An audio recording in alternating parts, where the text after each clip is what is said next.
Hello नमस्कार मित्रों, HMS kitchen Gujarati channel में आप सौનું हार्दिक स्वागत છે। મિત્રો આજે આપણે એકદમ નવી રીતે મીઠાઈવાળાની દુકાન જેવા તહેવારો માટે મોતીચૂર લાડુ બનાવીશું।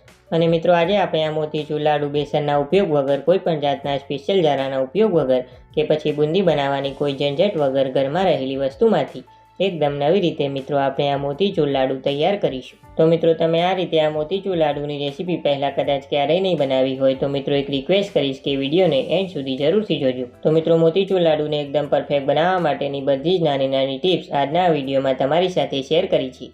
જે ટિપ્સ ફોલો કરી જો તમે પહેલી વાર પણ આ મોતીચૂર લાડુ બનાવશો તો તમારા આ લાડુ એકદમ પરફેક્ટ બનશે। અને મિત્રો આ લાડુ ટેસ્ટમાં તો એટલા સરસ લાગે છે ને કે તમે બહાર મળતા મોતીચૂર કે પછી બુંદીના લાડુ પણ ભૂલી જશો। તો ચાલો મિત્રો તહેવારો માટે એકદમ નવી રીતે મીઠાઈવાળાની દુકાન જેવા મોતીચૂર લાડુ બનાવવાનું શરૂ કરીએ।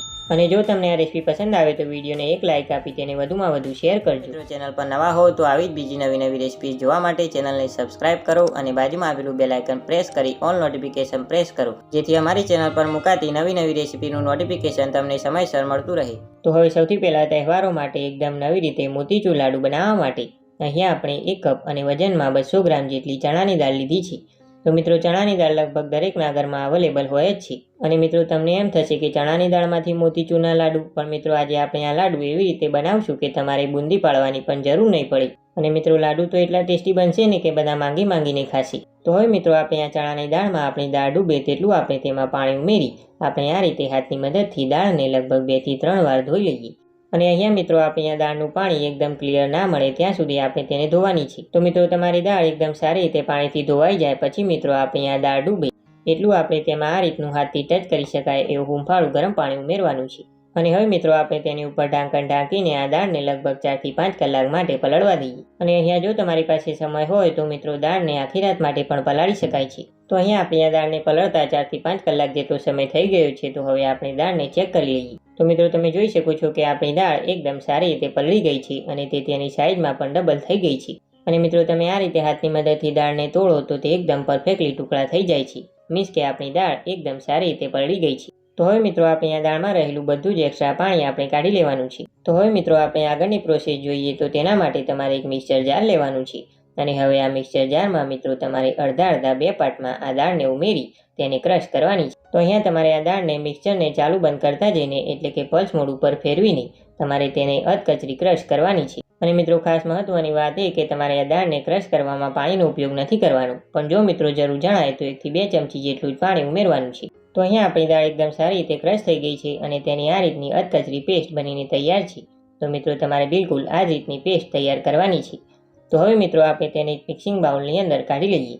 અને હવે મિત્રો તમને એક સહેલી રીત બતાવીએ કે હવે આપણે આ જે પેસ્ટ તૈયાર કરી છે ને તેમાંથી તમારે આ રીતે થોડો ભાગ હાથમાં લઈ આપણે જેમ ભજીયા બનાવીએ તે રીતે મિત્રો તમારે આ મિશ્રણને બાઇન્ડ કરી લેવાનું છે। તો અહીંયા મિત્રો તમે આ પેસ્ટમાંથી નાની થેપલીઓ પણ બનાવી શકો છો। તો હવે મિત્રો આપણે તેને તળવા માટે મીડિયમ ગેસની ફ્લેમ પર કઢાઈમાં જરૂર મુજબ તેલ ગરમ કરવા માટે મૂકેલું છે। તો મિત્રો જો તમારે આ ભજીયાને તેલની જગ્યાએ ઘીમાં તળવા હોય તો તમે તળી શકો છો। તો મિત્રો આપણું તેલ એકદમ સારી રીતે ગરમ થાય પછી આ બેટરમાંથી આ રીતે થોડું બેટર તેલમાં ઉમેરતા જઈએ અને આપણે જેમ ભજીયા પાડીએ એ રીતે મિત્રો આપણે તેને તેલમાં ઉમેરી દઈએ। અને અહીંયા મિત્રો તમે એક વાતનું ખાસ ધ્યાન રાખજો કે તમારે આ ભજીયાને મીડિયમ ગેસની ફ્લેમ પર જ તળવાના છે। અને તમારા ભજીયા આ રીતના નીચેની સાઈડથી થોડા તળાઈ જાય ત્યારબાદ તમારે તેની જારાની મદદથી સાઈડ ચેન્જ કરતા જઈને તેને બંને બાજુ લાઇટ ગોલ્ડન બ્રાઉન કલરના અને ક્રિસ્પી થાય ત્યાં સુધી તળી લેવાના છે। તો મીડિયમ ગેસની ફ્લેમ પર આપણે આ ભજીયાને તળાતા 4 થી 5 મિનિટ જેવું થઈ ગયું છે અને આપણા ભજીયા બંને બાજુ એકદમ સારી રીતે તળાઈને લાઇટ ગોલ્ડન બ્રાઉન કલરના અને ક્રિસ્પી થઈ ગયા છે। તો હવે ભજીયાને આપણે એક પ્લેટમાં કાઢી લઈએ અને હવે આ જ રીતે આપણે બાકીના ભજીયાને પણ તળી લઈએ। તો લગભગ થોડી વાર જેવું થઈ ગયું છે અને આપણે આ જ રીતે બાકીના ભજીયાને પણ તળી લીધા છે। તો હવે મિત્રો આ ભજીયાનો એક પીસ તમને તોડીને પણ બતાવીએ તો તમે જોઈ શકો છો કે આપણા ભજીયા બહારથી એકદમ ક્રિસ્પી લાઇટ ગોલ્ડન બ્રાઉન કલરના અને તે અંદરથી પણ એકદમ પરફેક્ટલી તળાઈ ગયા છે। તો હવે મિત્રો આપણે આ ભજીયાના આ રીતના હાથની મદદથી નાના ટુકડા કરી લેવાના છે। અને હવે આ ભજીયાને આપણે એકદમ સારી રીતે ઠંડા થવા દઈએ। અને હવે મિત્રો તમને એકદમ સહેલી રીત બતાવીએ જેનાથી તમારે બુંદી પાડવાની પણ જરૂર નહીં પડે અને તમારા આ ભજીયામાંથી એકદમ સરસ નાની મોતીચૂર લાડુ માટે બુંદી તૈયાર થશે। તો તેના માટે મિત્રો તમારે એક મિક્સર જાર લેવાનું છે અને હવે આપણે આ જે ભજીયાના નાના ટુકડા કરી રાખ્યા છે ને તેમાંથી તમારે 2 પાર્ટની અંદર એટલે કે થોડા ટુકડા મિક્સરમાં ઉમેરીને તમારે તેને મિક્સચરમાં ચાલુ બંધ કરતા જઈને એટલે કે પલ્સ મોડ ઉપર તમે તેને 1 થી 2 વાર ગ્રાઇન્ડ કરશો એટલે તેનું આ રીતનું એકદમ પરફેક્ટ આપણે જેમ જારાની મદદથી બુંદી પાડીએ ને બિલકુલ એ જ રીતનું મિત્રો આપણું એકદમ દાણેદાર અને એક દાણો છૂટો રહે એવું મિત્રો આપણું મોતીચૂર લાડુ માટેનું આ મિશ્રણ બનીને તૈયાર છે। તો મિત્રો છે ને બુંદી બનાવવાની ઝંઝટ વગર બુંદીને તૈયાર કરવાની એકદમ નવી રીત। તો મિત્રો આપણી આ બુંદી તો તૈયાર થઈ ગઈ, તો હવે આપણે મોતીચૂર લાડુ માટે ચાસણી બનાવી લઈએ। તો હવે ચાસણી બનાવવા માટે આપણે મીડિયમ ગેસની ફ્લેમ પર એક તપેલીમાં 1 કપ અને વજનમાં 200 ગ્રામ જેટલી ખાંડ ઉમેરીશું અને આપણી આ ખાંડ ડૂબે એટલે કે આપણે તેમાં અડધા કપ જેટલું પાણી ઉમેરીશું અને હવે આપણે તેને એકદમ સારી રીતે મિક્સ કરી લઈએ અને હવે મિત્રો આપણી આ ખાંડને પાણી સાથે એકદમ સારી રીતે ઓગાળી લઈએ। તો લગભગ 2 થી 3 જ મિનિટમાં આપણી ખાંડ પાણી સાથે એકદમ સારી રીતે ઓગળી ગઈ છે અને આપણી ચાસણી આ રીતની ઉકળવા લાગી છે અને હવે આપણા લાડુનો કલર એકદમ સરસ આવે તેના માટે આપણે તેમાં અડધી નાની ચમચી જેટલો કેસરી ફૂડ કલર ઉમેરીશું અને લાડુની એકદમ સારી એવી ફ્લેવર આવે તેના માટે આપણે તેમાં 1 નાની ચમચી જેટલો ઇલાયચીનો પાવડર ઉમેરીશું અને હવે આ બંનેને આપણે એકદમ સારી રીતે મિક્સ કરી લઈએ।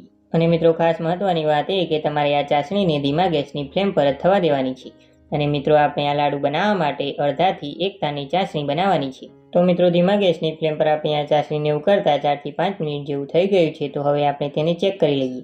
તો તેના માટે તમારે એક વાટકી લેવાની છે અને હવે વાટકીમાં આ ચાસણીના 1 થી 2 ડ્રોપ્સ ઉમેરવાના છે અને તેને 1 થી 2 મિનિટ જેવા ઠંડા થવા દેવાના છે અને અહીંયા થોડી વાર જેવું થઈ ગયું છે અને તમે જોઈ શકો છો કે આપણે આ રીતે વાટકીને હલાવીએ તો આપણી ચાસણી બિલકુલ સ્પ્રેડ થતી નથી અને આપણે તેને આ રીતે હાથની મદદથી ચેક કરીએ તો તમે જોઈ શકો છો કે એકદમ પરફેક્ટ અડધો તાર બની છે અને મિત્રો 1 તાર બનવાની શરૂઆત છે। તો મિત્રો આપણે બિલકુલ આ જ રીતની ચાસણી મોતીચૂર લાડુ માટે બનાવવાની છે। તો હવે આપણે ગેસની ફ્લેમ બંધ કરી દઈએ અને હવે આ ચાસણીને આપણે જે ચણાની દાળમાંથી બુંદીનું મિશ્રણ તૈયાર કરીને રાખ્યું હતું તેમાં ઉમેરી દઈએ અને પછી તેને આ રીતે હળવે હાથે એકદમ સારી રીતના આપણે મિક્સ કરી લેવાની છે। તો મિત્રો આપણી આ ચાસણી ગરમ જ છે તેથી આપણે આ બુંદીનું મિશ્રણ તેને એકદમ સારી રીતે એબ્ઝોર્બ કરી લેશે।